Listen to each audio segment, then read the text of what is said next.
start by reading a scenario from someone who's written in about their son. She says, I'm looking for some advice. My 5-year-old wakes 2 or 3 times a night with really bad dreams. It's obviously very worrying for us and also doesn't help us with our sleep. I don't know what's causing the nightmares or how to help him. Can you give us some advice? That is so tough.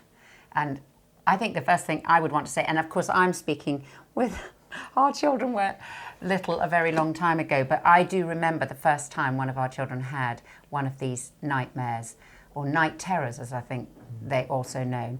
And it was really scary. And I thought, oh, what is going on? I had no idea. No one had really explained them to me. Yeah. But actually, I think the first thing I'd want to say is this is quite common and quite normal. So for anybody who is experiencing this, not to panic and not to worry, even though it does feel scary at the time. Yeah, I mean, it's very normal to have very vivid dreams, and children particularly have vivid imaginations, and there's all about sort of levels of sleep to which they're sleeping at, and there's work we can do to help them with their sleep.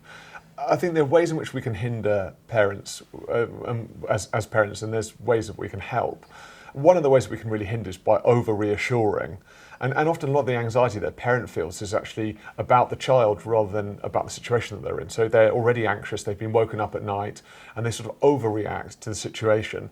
The best thing that a parent can do is actually help the child straight back into the same routine for sleep. That doesn't mean putting the child straight back in bed and turning the light on and saying, oh, good night. It might be going back to the bathroom, brushing their teeth again, helping them to the toilet, having a glass of water, turning the light on, and maybe reading a short bit of a story. And that might seem quite laborious, but actually what it does for the child is it triggers the same approach to bed that they'd experienced maybe at 6 or 7 o'clock in the evening. It's just actually it's happening at 1 or 2 o'clock in the morning.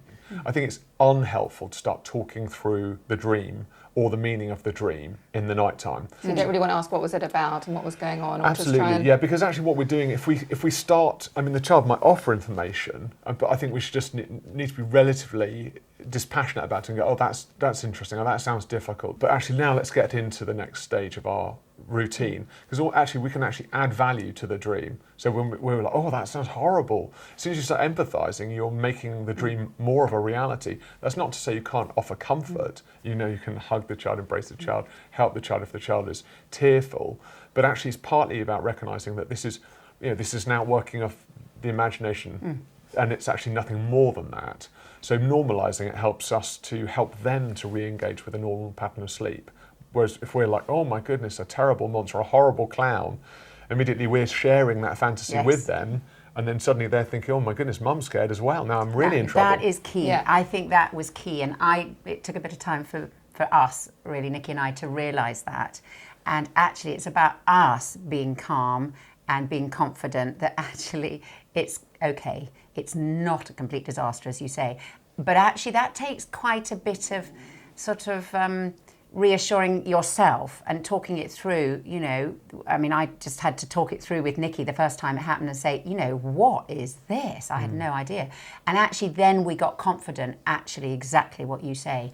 And do we need to be mindful about what they're seeing in terms of content or screen time, or does that have an impact on the kind of dreams that they're having? Or dreams typically are made up of the experience of the day, things that we're actually unconsciously aware of. The danger of screen time is obviously that we are presenting them with multiple scenarios which are risk presenters. You know that my son got into Power Rangers.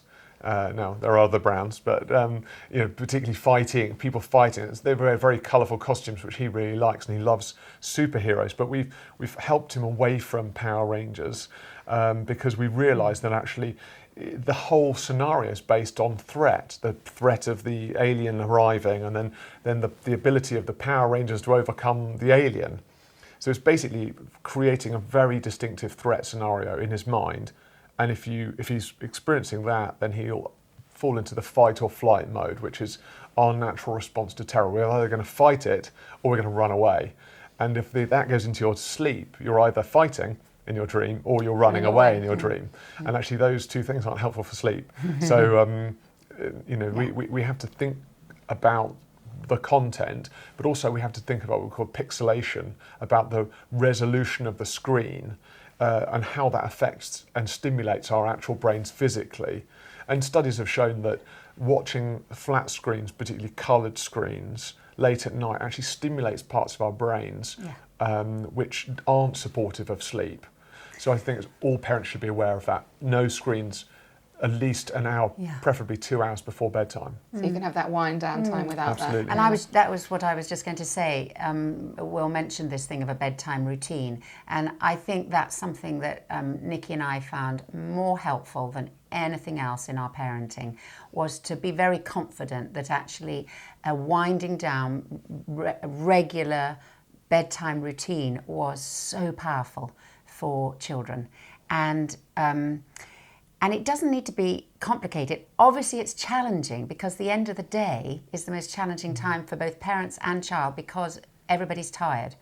And we realised that actually to have this routine gave you a framework. And for us, it was, we would have their tea time, and then there'd be some play, and then we would give warning, 5 minutes time, we're going to go up for a bath. And then it was the bath time, which was a certain time. Then it was into pajamas. Then it was a story time, several stories. I mean, we would have sort of like 3 stories, but we would have a sort of fixed expectation as to how many stories.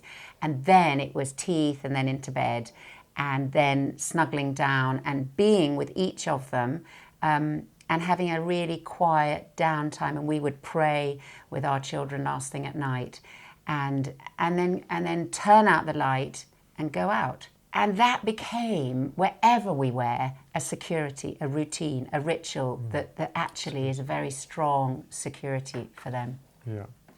You're making it safe to sleep. Yeah. That's the thing. Yeah. And it's that whole motif of it being safe to sleep. Even if then your night is interrupted by a bad dream, the idea that it's safe to sleep for the child is what you're creating. I think everything that Sila said, it leans into that sense that the child carries, that actually their bedroom is a safe place. And it's important for parents to think about the environment itself. Yes. Is it quiet? Is it dark? Is there a night light? Would that be helpful? Some parents find that lavender oil or a scent which the child associates with sleep can really help them too. Is the linen clean and fresh? Are their toys, is it accessible? Is everything there for them to feel like actually this is a safe place to sleep? I think there's things that we can do to help. There's nothing we can do that will stop our children having dreams. That is a reality. Yeah. But how we de-escalate that and how we create that sense of safety for the child, that will have a really big impact on whether or not this is a transient issue or something that ends up becoming quite a recurrent problem. That's the other thing to say, that in our experience, our children grew out of it. And they were not having night terrors at even 10. So they will grow out of it. They will, yeah. Brilliant. That's really helpful. Thank you very much, and hopefully that will have helped our reader who wrote in with that scenario. And if you're listening at home and you've got tips or experiences of being with children who've had bad dreams or nightmares, and you've got some comments that you'd like to add, do go to our Facebook page. And also, if you've got a question that you'd like to ask the Parentalk Pod, then please do write in and let us know. And if we use your question, we'll give you a copy of Catherine Hill's fantastic book, If You Forget Everything Else, Remember This, Parenting in the Primary Years. But it just leaves for me to say thank you very much to Sila and Will for joining us, and we will catch you again next time. Goodbye. You have been listening to the Parentalk podcast for the primary years. For further information about our courses, resources and events, please visit us at careforthefamily.org.uk.